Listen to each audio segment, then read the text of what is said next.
I'm reading a very interesting book. I've only read the first 4 chapters, and I can recommend the first 4 chapters anyway. A book called Universal Christ by Richard Rohr, who's a Franciscan monk. And slowly I see the ideas of Christianity moving toward this oneness, toward this one without a second, toward the sacredness of all things, this panentheism that has been taught in religion from the very beginning. And it's very encouraging in this book to read it. And in chapter 4, so he starts with a beautiful little reference of a poem by Elizabeth Browning, which led me to look it up and to find a novel/poem written by Elizabeth Browning called Aurora Leigh. And I haven't had the time to read the whole thing, but the few verses that I have perused, the few pages that I've read, are delightfully beautiful. And so I wanted to read just a small section from that poem. Through the open arms of God. There's nothing great nor small, has said a poet of our day, whose voice will ring beyond the curfew of eve, and not be thrown out by matin's bell. Nothing small, no lily-muffled hum of a summer bee, but finds some coupling with the spinning stars. No pebble at your foot, but proves a sphere.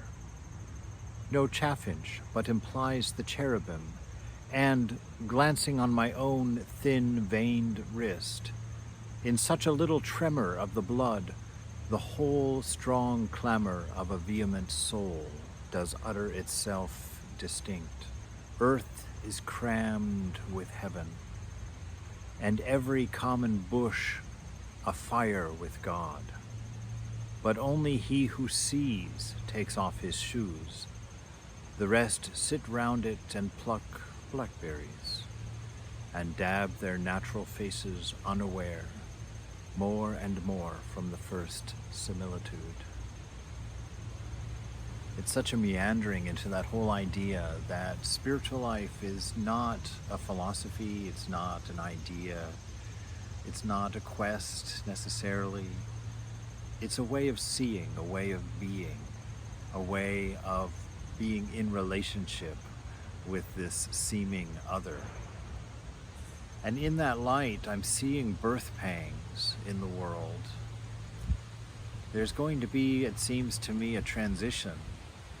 Things are coming to a head, it feels, and while it's easy to focus on the doom and gloom and the seeming inevitability of undoing, with every undoing there's a grand rebirth, a new redoing of something more beautiful.